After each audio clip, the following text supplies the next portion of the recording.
Chapter 28. Paul on the island of Malta. Once we were safe on shore, we learned that we were on the island of Malta. The people of the island were very kind to us. It was cold and rainy, so they built a fire on the shore to welcome us.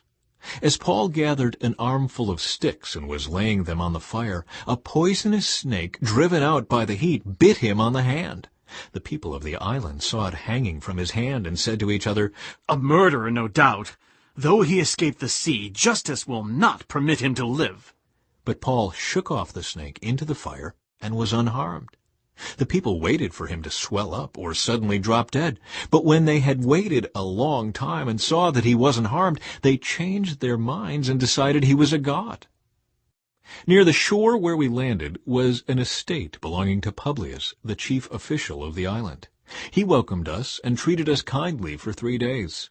As it happened, Publius's father was ill with fever and dysentery. Paul went in and prayed for him, and laying his hands on him, he healed him. Then all the other sick people on the island came and were healed. As a result, we were showered with honors, and when the time came to sail, people supplied us with everything we would need for the trip. Paul arrives at Rome. It was 3 months after the shipwreck that we set sail on another ship that had wintered at the island, an Alexandrian ship with the twin gods as its figurehead.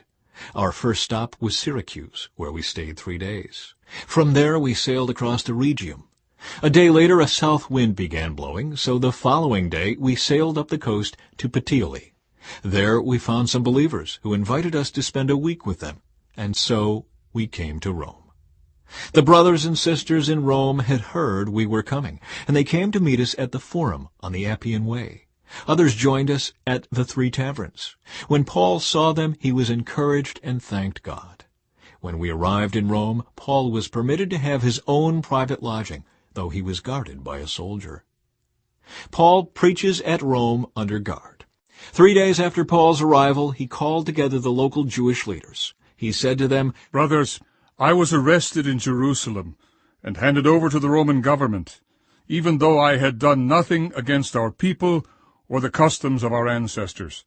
The Romans tried me and wanted to release me because they found no cause for the death sentence. But when the Jewish leaders protested the decision, I felt it necessary to appeal to Caesar, even though I had no desire to press charges against my own people. I asked you to come here today so we could get acquainted, and so I could explain to you that I am bound with this chain because I believe that the hope of Israel, the Messiah,